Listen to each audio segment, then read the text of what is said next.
25 State versus Josie Dikeman appearances. Matthew Tarbinson and Emily Rude appear for the state. Also present at state's council table is Investigative Sergeant Rich Amundsen. Good morning. Morning, Your Honor. Ms. Dikeman appears in person with her attorneys Chris Zacher and David Bowles. Also present is paralegal Emily Sanchez. So a couple things. What I was doing right now is I was looking at the emails that were sent last night. They were forwarded to me by Ms. Langer. Just so you know, I realized after we were done yesterday, there was two different instructions we had not put in. One was the falsus new, the other one was hypotheticals. We never put the hypothetical one. It's pretty short. I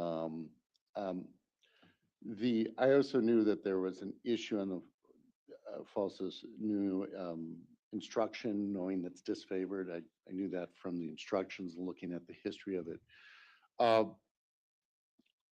There is a lot of contradictory information that's out there for a lot of different witnesses. If I do have it in there right now. We can discuss it more later. I just put it in there just as a at the end of the witness section. I agree with Mr. Torbenson. Generally, it should be neutral. It should be just general. It shouldn't be specific for the children. I know I said something about the children, but I think what I was thinking is that it would be put in there generally. I'll give you an opportunity to respond to that, Mr. Zacher. I'm just wanted to let you know that's where. So I did put those two in. I know that we've done the verdicts, and we've done the redid the whole verdict section at the very end of the jury instructions. So we have that. But we're not actually done, so we can do one more jury instruction conference to go after the details. Plus, I see the additional information for Mr. Pedrin for 275, and I don't know if that was just a couple minutes ago. I don't know if you had even a chance to look at it, to be honest. But I also found amended information. Incorporate the language that we talked about yesterday. Yeah, that. Let me look to see if has been crossed over yet. Maybe it was.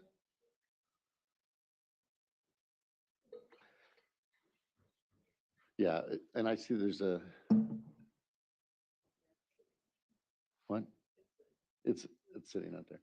Okay, we'll cross that over. We'll take a look at that. And the state had said that you will have at least maybe 2 witnesses on rebuttal now. I believe it'll just be one at this point, Your Honor. Just one? Okay. Any issues other than what I just talked about, which we'll talk about again after your witness is done? I don't believe so. Mr. Zacher? Beyond what we have to discuss on the falsus and nuno and the amended information. Okay. I agree that the hypothetical standard instruction. Yeah, did you have a problem with the hypothetical? We just didn't mention it last night. It was done a number of times, so I think it's appropriate. Okay. All right. Having said that, actually, I don't even know if the jury's up. We have a few minutes before they come in. Not guilty, please, on the new information, Judge. Yeah, it's crossed over now. Okay, yeah, why don't we do that? Hold on one second. All it did was change the language, correct? On count 2, it just. Yeah. Yes.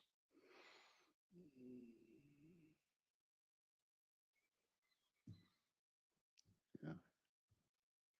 Everything's a little slow this morning.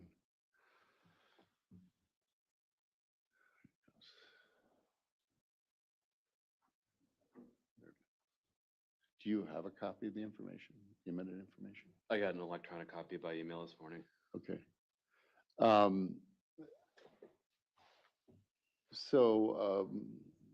Ms. Dikeman, in count 2 now, in the amended information, this might be the second amended information.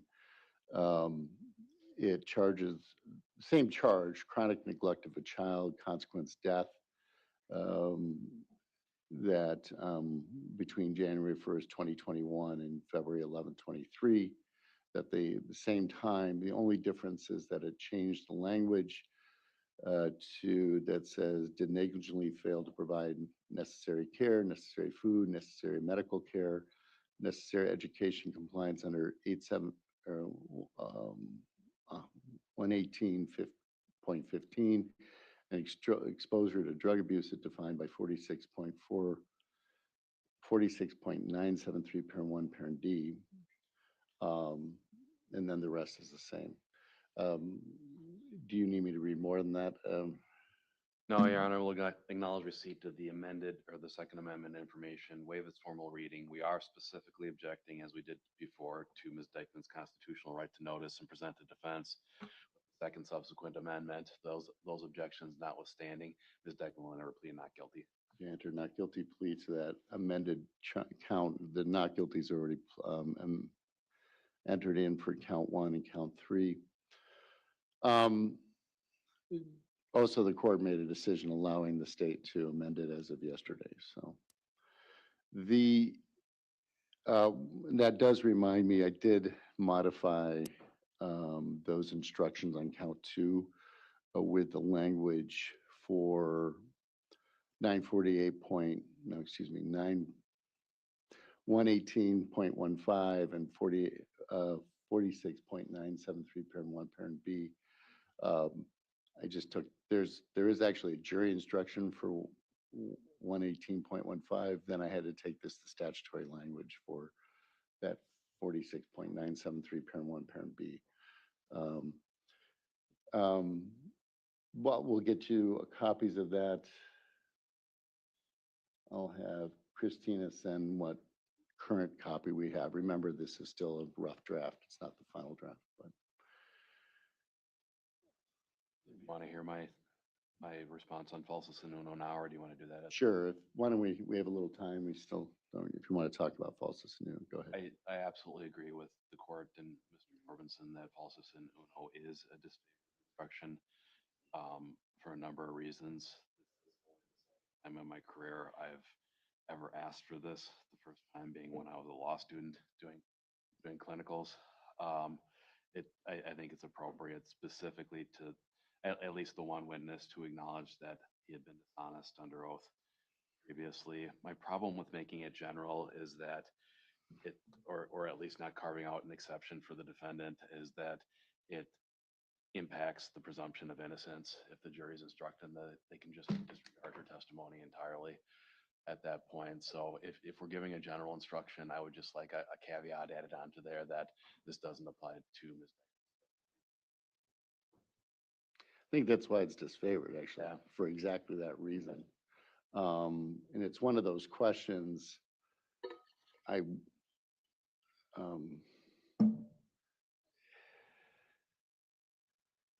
yeah, I mean, that's why it's disfavored. Judge, Yeah, my go ahead. response is actually that it shouldn't be given at all. There's 2 cases. There's the Wisconsin Supreme Court case, it's State versus Plude, that is found at 2008 WI 58, and it's discussed at paragraph 71. That case was overturned on other grounds related to another issue, not on that specific issue.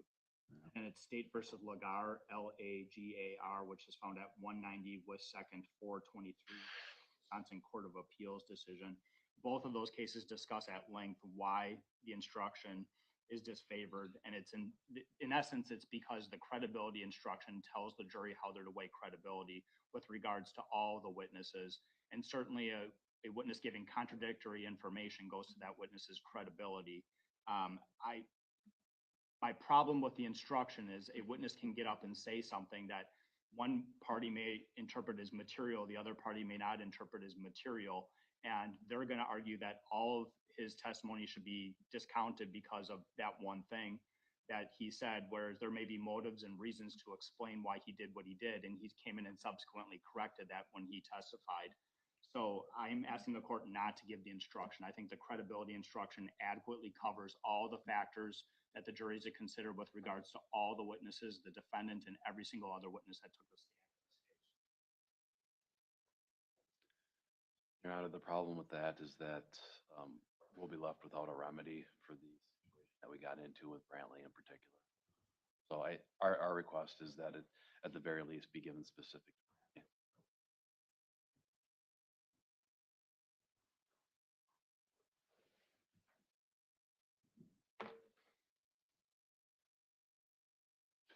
Um,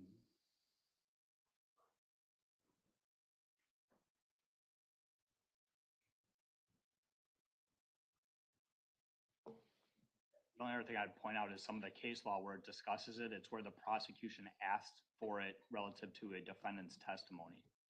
So that's the other reason why it appears as though the prosecution may be able to ask for it relative to the defendant. I am not in this case. I want the general credibility instruction for Ms. Dikeman, and I want that for every other witness as well.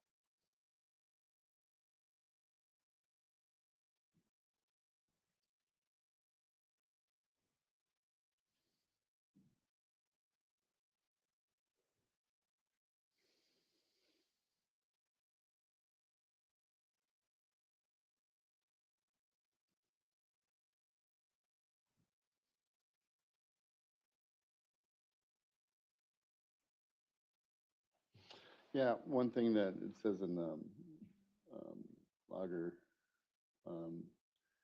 is that impeachment of a witness with prior statements does not necessarily mean in falsus in uno instructions appropriate. The testimony must be show a willful and an intentional disregard of the truth. The trial court has the best position to make the call. We see no error in the court's discretion. It's obviously jury instructions are left to the court's discretion, which is part of why they didn't strike it down on that basis. But what I find interesting, the question is, you know, is it a willful and an intentional lie? I think the argument has been that it's been influenced from the defense, correct? That the testimony was coached and influenced, yes, but I mean, I think all we needed was when he came back on the stand after the break and acknowledged that he had lied under oath. That seems to fit the definition of willful intentional. Yeah, it's a kid though. I mean, this gets more complicated because it's a kid. I mean, I think that's where it gets. I mean, there are a lot of issues with children testifying, and it becomes very complicated because even getting to the truth and lie, where there was sort of you know, there are hesitations in the original and about if they understood fully what it meant, of course, with the explanations, red, blue, markers, etc. Those are easy things to say yes and no to. Do you understand the consequences? And there was sort of a blank no response to it at different times. I mean, that's all part of closing argument to a degree. I mean, about the reliability of those statements. The question is falsus nunu, is that really appropriate given that situation? We're gonna have one more meeting. Give me a little more time to think about it. But I understand the state's position. I understand what the case law says. I read the other case before. I hadn't read this case. The question really in my mind is, you know, are you getting to a willful, intentional lie, or is this part of this? You know, the theory of the case is the theory of at least the statement by the child is that it was somehow influenced. You know, not to mention the ability to essentially manipulate memories. We know that happens with children. There's famous cases over that. Probably one of the most famous from Minnesota. So it becomes one of these issues of, you know, what's the real intent of the child, or is it the manipulation of the child, or the facet of sometimes for children, it's also not even a manipulation. It's just I mean, it was testified to that Brantley, for example, has a very active imagination. So I'm not sure. I just thought out loud and said it out loud. And so give me a moment to think about it. And Yeah, sure. we'll talk Just, again. I'd just add one thing on that last part. Yeah. So when he came back and took the stand, I think it's important to note that when he went outside, his father was upset with him, not coaching him. Upset because he was denying that there was domestic abuse. Back in and said exactly that he had an encounter with his dad. And so the testimony establishes, he also said he was trying to protect his dad. He thought somehow, I think there was questioning by Attorney Zacher, that he believed that if he said something relative to his dad abusing Miss Dikeman, that may cause his dad to get in trouble. That's not an intent to get Miss Dikeman in trouble. That's an intent to protect his dad, which is very different, at least in my mind. I think that all of that can be argued in credibility. I don't think we need the falsus in uno to address it. The other issue just generally is I don't want it to create the constitutional issue, which is, as you were saying, the constitutional issue, which is all of a sudden, I know this is why you want the specific, language in it, Mr. Zacher, but the reality is that I'm not sure. So it says, okay, and this one witness, it also would highlight this one witness. I mean, it's not necessarily, that's not necessarily the purpose of it. I've seen attorneys argue the rotten piece of meat in the stew, analogy many times. Do you eat the whole bowl of stew, or do you eat the rest of the stew, or do you throw it all out because one piece is rotten? So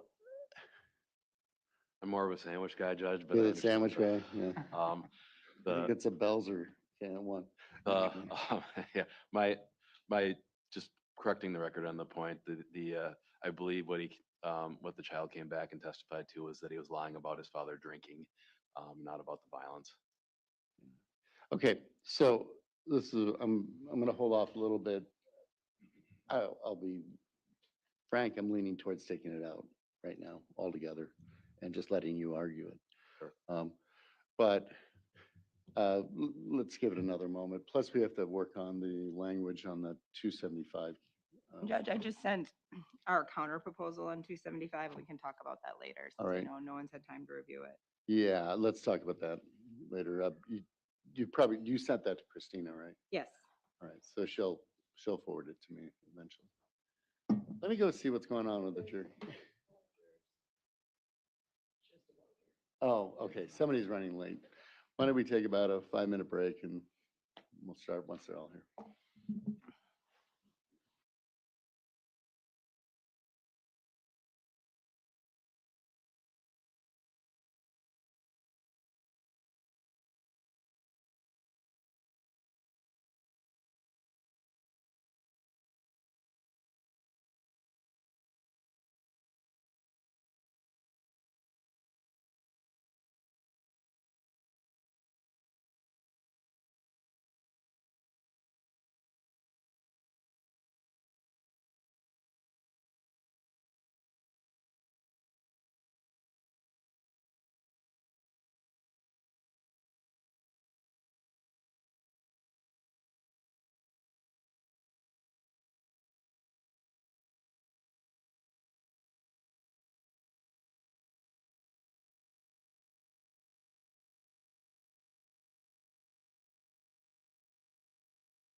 seated.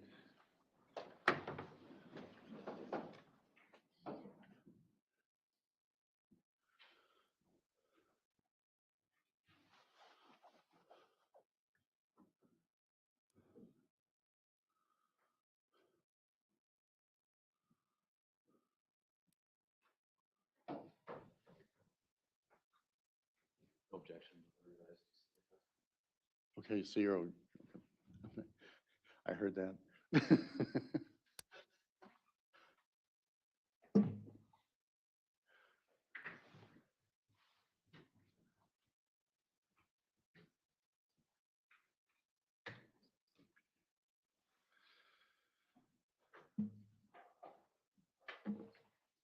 All right. Okay. Everybody's back in the courtroom. The jury is all here now. Can we bring the jury in? Yes. Before, one thing, I will say to the jury that defense rests, now it's an opportunity for rebuttal, just to explain where we're at, and then I'll have you call your witness. Okay, let's bring the jury in.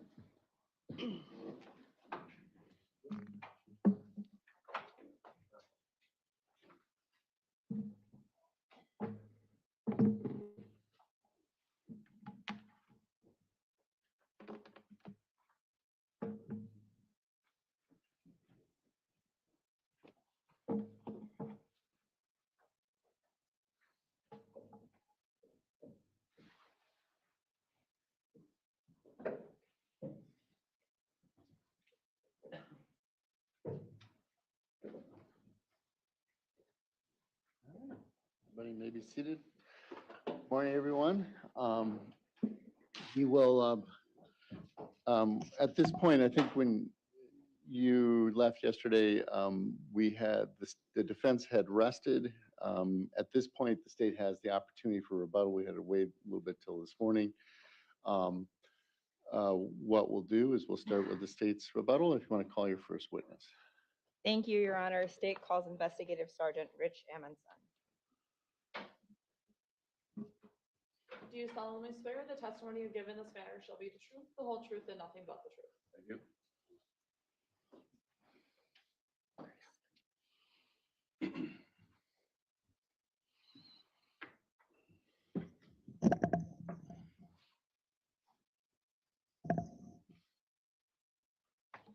Good morning. Morning. Can I have you state and spell your name again for the record? Richard Amundson, Amundscn. And Sergeant, I'm going to hand you another stack of documents, and we'll go through them one by one, okay? Okay.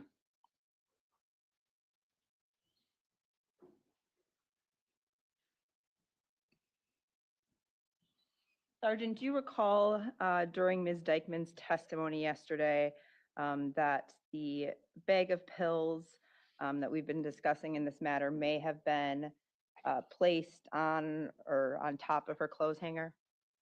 Yes. And when you were processing the scene, did you have the opportunity to observe the clothes hanger in her bedroom? Yes. If I can have you look at Exhibit 154, Sergeant, can you please identify what we're looking at here? This is a photo from Miss Dikeman's bedroom showing the clothes hanger rack storage shelf. And from your review of that photo, is it in the same location as it was when you processed the scene on the 11th of February, 2023? Yes. Is it a true and accurate representation in that photo? Yes. Your Honor, I'd move for the admission of Exhibit 154 and request to publish, please. Okay. No objection. You received? Go ahead. Publish. Let's switch to my computer, please.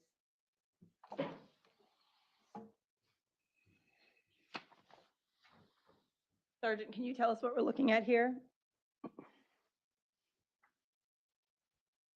To orientate yourself, these are the French doors that go into the living room. Miss Dikeman's bed would be right in here. And then in this corner is that clothes rack with hangers here and here. in an area to store things above it. Thank you. I'm going to have you look now at Exhibit 155. And before we go through this, do you also recall over the last few days there being testimony about the pictures Ms. Dikeman was taking around 9 p.m. on the evening of February 10th? Yes, And was there discussion of whether or not Ms. Dikeman had makeup on in those photos or was using a filter or things along those lines? yes, I can have you now look at Exhibit 155. Is this another Cellbrite extraction report from Ms. Dikeman's iPhone extracted on the 13th of February, 2023? it is. And is this specific report related to the photos Ms. Dikeman captured between 9 p.m. and approximately 9:30 p.m. on the 10th of February? Yes, Given your review of this data, is it a true and accurate reflection of what was on the Cellbrite extraction for Ms. Dikeman's phone? it is. And Your Honor, I'd move for the admission of Exhibit 155. No objection. Received. Sergeant, does this extraction report identify that there were 41 files contained in this portion of the extraction? It does. And from your review of this report and the data, does it appear that the phone is capturing both the full-size image and also a thumbnail image when we're pulling the information in this report? It does. So when we're looking at the overall total of photos actually captured, does it appear that there are about 20 photos of Ms. Dikeman captured in this time period? That is correct. If we look at entry number 1 in this report, Sergeant, can you please tell us what the capture time is for that first photo? February 10th, 2023 at 9:02 and 42 seconds p.m. And then if we look at number 39 on page 10 of this report, what time does it indicate that that selfie or photo was captured? February 10th, 2023 at 9:20 and 14 seconds p.m.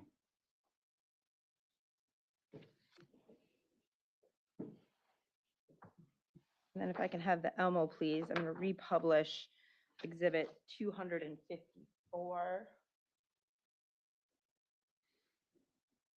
Sergeant, is this the photo that was testified to as being sent to Mr. Suarez by Ms. Dikeman on the night of the 10th of February? Yes, And if we look at entry number 18 on Exhibit 155, does it indicate that the file name related to this image is IMG_0549 period HEIC? yes. And what is the capture time of that image? February 10th, 2023 at 9:16 and 31 seconds p.m.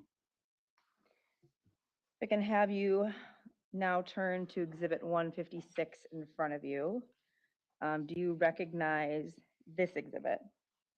Yes, Is this one of the selfies captured by Ms. Dikeman during the period of time we're talking about right now? yes. And if you can, while we're identifying this, refer to report 150 or Exhibit 155, Sergeant. Does this photo have the file name IMG_0541 period HEIC? Yes, it does. And what is the capture time related to that image? February 10th, 2023 at 9:02 and 42 seconds PM. And is this information, including the contents of the photo, true and accurate based on your review? Yes. Your Honor, I move the admission of 156, not requesting to publish quite yet, though. No objection. Be received. If I can have you then turn to Exhibit 157, Sergeant. What are we looking at here? This is another selfie that Ms. Dikeman captured on February 10th of 2023. This time she's wearing glasses and makeup. And if you refer to Exhibit 155, specifically entry 38, does this particular photo have a file name of img0559.heic? Yes, it does. And what's the specific capture time related to that photo? February 10th, 2023 at 9:19 and 12 seconds PM. And based on your review of the information, is the content of the photo and that creation data we just discussed true and accurate? Yes. Your Honor, I'd also move for the admission of Exhibit 157, not requesting to publish quite yet. No objection. Be received. Now on to Exhibit 158, Sergeant. Can you please explain to us what you're looking at here? Exhibit 158 is the two photos I just discussed side by side on the same sheet of paper. And is the information contained, including the content of the pictures and that file name and capture time, true and accurate based on your review? Yes. Your Honor, I'd move for the admission of Exhibit 158 and request to publish. No objection. Be received, publish.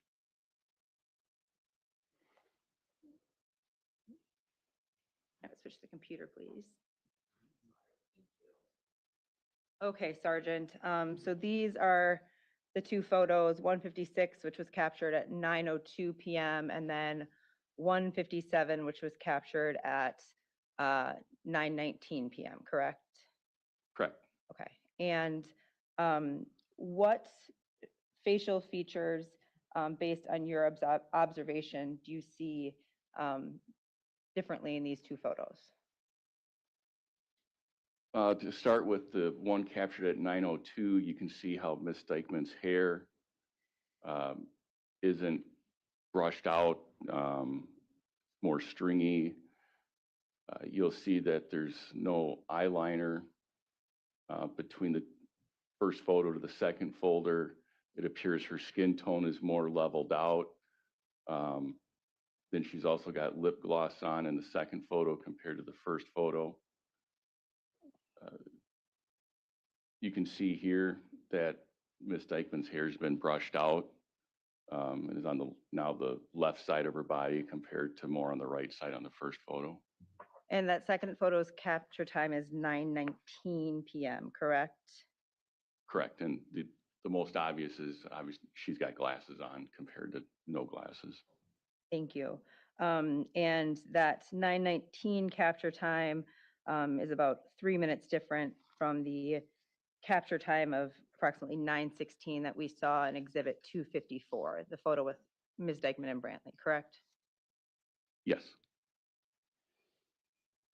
Thank you. I have nothing further. Redirect or recross any or cross, excuse me.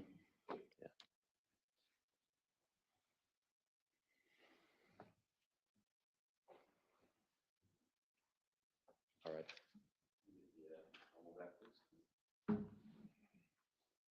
So Sergeant, I want to look at 154 again.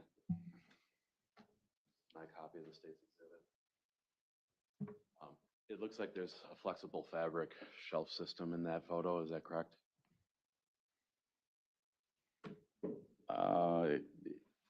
I'm not sure, but I have one of these in my closet, so I know what this looks looks like. Let me zoom in on it.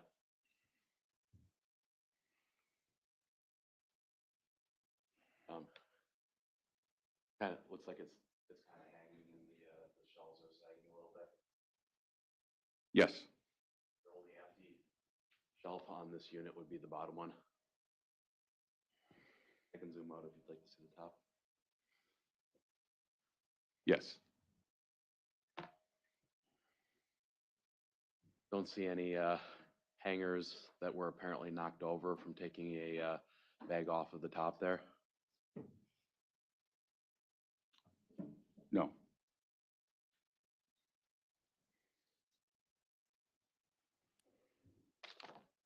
Let's talk about the pictures. Sergeant, would you agree with me that everybody takes pictures that they don't necessarily like or say, I'm going to delete this one of myself? Sure. And Ms. Dikeman, in some of those earlier pictures, would you say looked a little bit haggard? Yes. Like maybe she hadn't been feeling well? I don't know how she was feeling. And the photos that she was sending to Mr. Porfirio were the touched up versions. Is that fair to say? I don't see anything where a filter was used to touch him up. I think her face was touched up. Yep, that's what I meant. Oh, okay, yes. Where presumably if Ms. Dikeman's trying to impress her date, she's going to take the picture where she looks good and send it to him. I would assume so. And just looking at some of the photos here, I'm going to bring 158 up to you because I'm not sure the glare really. He has it in front of him. Oh, sure. Would you agree with me, Sergeant, that some of the same facial blemishes appear on both photos? Yes, In other words, she has a cold sore or something above her lip. I don't think it's a cold sore. It Or looks like a freckle or Freckle or something. something. Same thing on her cheek there. Looks like there's either a freckle or something else. Yes, I was not a makeup expert until yesterday, but does it look to you that she applied foundation? I'm not a makeup expert either. Okay. And just looking at the earlier photo here, Sergeant, the 156. We can actually see that Ms. Dikeman does appear to have eyeliner on, just maybe not applied as consistently. Can you see that? I can see her bottom eyelashes, but it doesn't appear that there's any eyeliner on there compared to 157. Sure. I'll just walk up to you for 156 here. And again, I'm not sure the glare will capture this on the Elmo, but do you see eyeliner or what appears to be eyeliner on the bottom of Ms. Dikeman's eyelids? I see black individual eyelashes. I'm gonna try and publish 156. It's bossy, but we'll see. And I'm gonna zoom in on her eyes. Can you see the shade underneath? I guess that would be her right eye. Yes, You see the shade under portion of what would be her left eye? I can see what you're pointing out. Yes. And does it appear that there is, I knew the word for this yesterday, but the makeup that you put on top of your eye lids, I don't know. mascara? I'm going to object to this. I don't think he has a frame of reference for what her eyes look like with or without makeup based on this photo. He, Yeah, he's saying he doesn't know makeup, Okay, so yeah. I'll sustain the objection.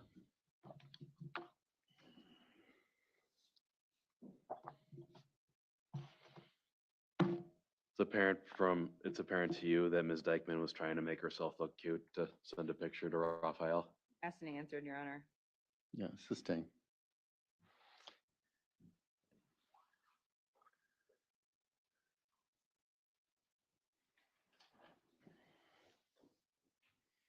All questions I have. All right, any redirect? Very briefly, Your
This is the Dikeman trial.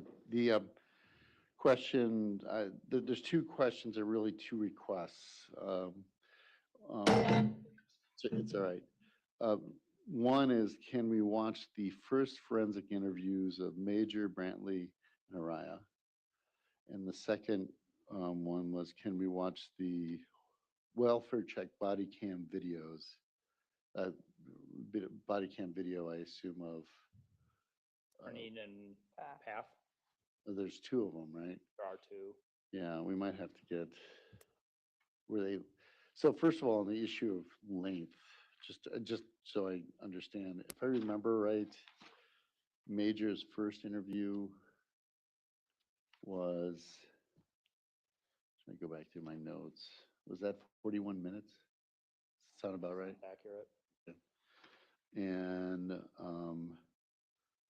and they're not asking for the second interview, it's just the first interview. And then for Brantley, the first interview, I did not write that down, but I think it was about 30 minutes. About 30 minutes, yeah. And then if I remember right, Arise is pretty short. It's about 27 minutes or something. So, 20. right, okay. 20 minutes.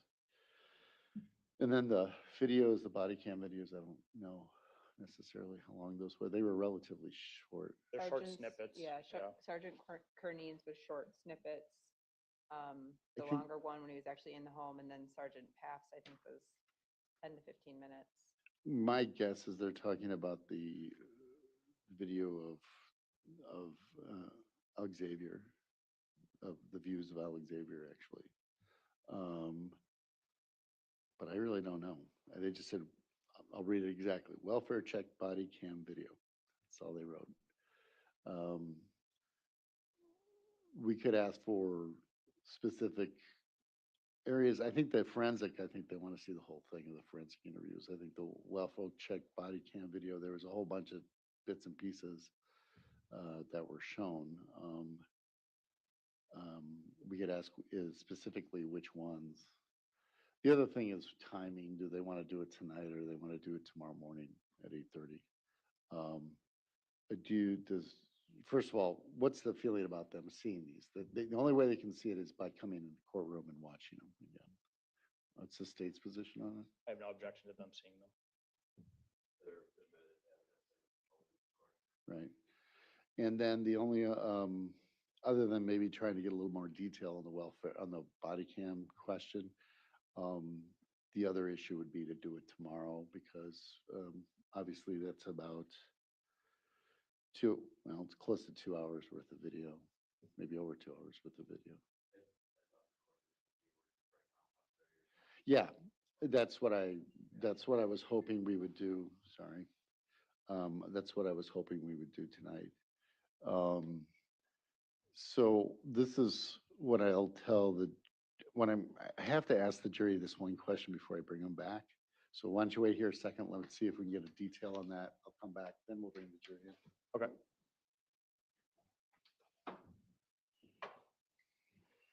I'm just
may be seated. So, Kevin did just relay this to me. They didn't write it down, but they want to see on the body cam really three things. One is the officer looking through the window. Is that Crenine? Yes. Yeah, Officer Crenine looking through the window. And then the two times, I think an officer, I think it was Crenine that went in and looked at Alexavier. So they want to see those three bits. That's all Crenine. So both, everybody's okay with that being seen? All right. So what I'm going to do is bring the jury in, and I'll explain that we will review the forensic interviews. We'll probably do the body cams first and then the forensic interviews, just because I think that's how they came in sequentially. Not sure that matters, but and then we'll do it tomorrow morning. I'll ask them to be here at 8:30, and as soon as we can, we'll start up. Before we, again, just a reminder, we'll have to swear our other bailiff because we're switching bailiffs tomorrow morning, so we'll do that tomorrow morning too. So then, if we can make sure we have those clips figured out. Yeah, if I will identify which ones they are, Judge, I think it's the easiest if I play them from my computer. I'll guarantee they're the same ones. And then Right. I'll save so that we don't have the issues with the buffering and stopping that were happening when I didn't have them saved on a Hard drive. Yes, yeah. And that's fine. Any objection to that? As long as it's the same clip. Okay. So, so we'll do that in the morning. I'm going to bring the jury in. We'll tell them, I'll give them the, no, ask him not to talk about it, and we'll see him tomorrow morning. And I'll explain what we're deciding right now. Okay, bring him on.